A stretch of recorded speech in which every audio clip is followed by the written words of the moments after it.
786. இது முஸ்லிம்களுக்கு மட்டுமல்ல, ஹிந்து மதத்திற்கும் புனித எண் தெரியுமா? 786. இந்த எண்ணை பார்த்தவுடன் பலருக்கும் இஸ்லாம் மதம்தான் நினைவுக்கு வரும்.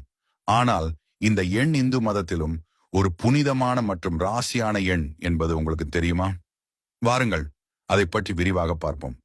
முதலாவதாக, ஒரு சுவாரஸ்யமான நம்பிக்கையின்படி சமஸ்கிருதத்தில் 7, 8, 6 என எழுதி அதை தலைகீழாக பார்த்தால் அது ஓம் என்ற பிரணவ மந்திரத்தைப் போல தெரியும் என்று கூறப்படுகிறது.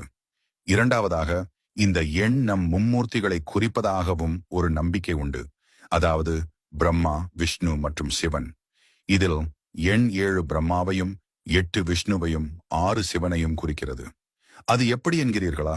பிரம்மாவுடைய படைப்பின் முக்கிய அம்சம் நம் கண்களால் காணக்கூடிய நிறங்கள். அது வானவில்லின் 7 நிறங்களை குறிக்கிறது. அடுத்து பகவான் விஷ்ணு 8 திசைகளில் இருந்தும் நம்மை காப்பவராக கருதப்படுகிறார். சிவபெருமான் 6 காலங்களுக்கும் அதிபதியாக இருக்கிறார். அதனால் அவரை காலத்தின் அதிபதி என்றும் அழைப்பார்கள். இதை வேறு ஒரு விதமாகவும் கணக்கிடலாம். 7, 8, 6 இந்த 3 எண்களையும் கூட்டினால் 21 வரும். 7 + 8 + 6 = 21.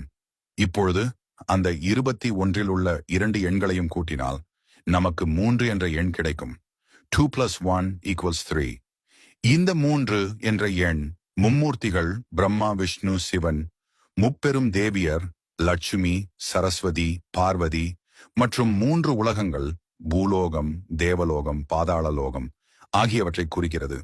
ஆகவே 786 என்பது இந்த பிரபஞ்சம் முழுவதையும் குறிக்கும் ஒரு முழுமையான எண்ணாக கருதப்படுகிறது. அதனால் இது ஒரு சிறப்பான அதிர்ஷ்ட எண்ணாகவும் புனிதமான எண்ணாகவும் பார்க்கப்படுகிறது. ஆன்மீகத்திற்கு எல்லைகள் கிடையாது. நம்புங்கள், அனைத்தும் நல்லதாகவே நடக்கும்.